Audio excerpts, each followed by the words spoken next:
अब episode number 4 में हम देखते हैं कि राजू की माँ राजू को बोलती है कि बेटा अब तो तेरी शादी भी हो गई है, अब तो तुझको कोई काम धंधा करना ही पड़ेगा। तो ये अपनी माँ को बताता है कि माँ हमने काम करना शुरू कर दिया है और आज हम आपके लिए बहुत सारे पैसे कमा कर लेकर भी आए हैं। उसके बाद राजू अपनी माँ के हाथ में 20 रुपए रख देता है। 20 रुपए को देखकर इसकी माँ काफी खुश होती है और राजू को बोलती है लेकिन ये पैसे तू अपनी बीवी को जाकर दे दे, क्योंकि जब से बहू घर में आई है तब से हमारे घर में रोशनी छा गई है। अब 20 रुपए को देखकर नैना बोलती है कि इतनी महंगाई में हमारे घर का तो खर्चा भी नहीं चलेगा, सेविंग करने की तो बहुत दूर की बात है। फिर ये अपने पति से पूछती है लेकिन ये पैसे तुमने कैसे कमाए हैं। तो ये बताता है कि मुझको चौधरी साहब के घर पर काम मिल गया है, लेकिन वहां पर बहुत सारा काम करना पड़ता है, सुबह से शाम तक लगे रहना पड़ता है। उसके बाद दोस्तों नैना अपने मन में सोचती है कि इसका मतलब चौधरी साहब भी इनके भोलेपन का गलत फायदा उठा रहे हैं। फिर ये बोलती है ठीक है कोई बात नहीं, तुम रोज जाया करो, बाकी मैं माँ जी को चौधरी साहब के पास भेजकर तुम्हारी तनख्वाह बढ़ा देती हूँ और आज मैं बहुत खुश हूँ, आज मैं तुमको अपने हाथों से खाना खिलाऊंगी। अब रास्ते में राजू को ये हरामी बिरजू मिल जाता है जो इससे इसकी हनीमून वाला किस्सा पूछता है। तो बिरजू उसको बोलता है कि भैया मुझको तुमसे कोई भी बात नहीं करनी है, क्योंकि उस रात जो तुमने मुझको सलाह दी थी कि अपनी बीवी के सामने नागिन डांस करना है,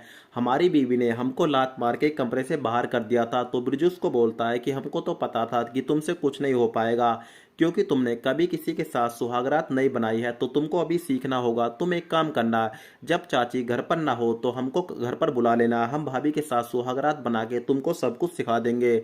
उसके बाद दोस्तों ये बाबला सा लौंडा भी खुश हो जाता है और बिरजू को बोलता है कि भैया ये तो तुमने बहुत अच्छी बात की, तुम एक काम करना, आज रात ही घर पर आ जाना, क्योंकि मम्मी कहीं बाहर जा रही है। अब रात को बिरजू राजू को बोलता है कि पहले तू अपनी बीबी की आंखों पर पट्टी बांध दे ताकि इसको कुछ दिखाई न दे। उसके बाद ये ऐसे ही करता है और सामने बैठकर अपनी बीवी की फिल्म बनते हुए खूब देखता है। उसके बाद दोस्तों बिरजू इसकी बीवी का काम कर देता है और उसके बाद इसकी आंखों से पट्टी खोलकर बोलता है कि भाभी जी अब बताओ कैसा लगा। बिरजू को यहाँ पर देखकर ये आग बबूला हो जाती है और इसको बोलती है कि तेरी हिम्मत कैसे हुई मुझको छूने की, मैं माँ जी को सब कुछ बता दूंगी।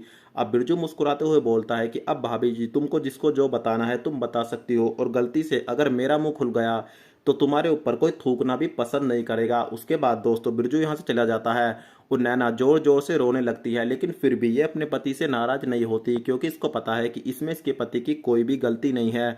और कहानी का जो एपिसोड नंबर 4 है वो यहीं पर समाप्त हो जाता है।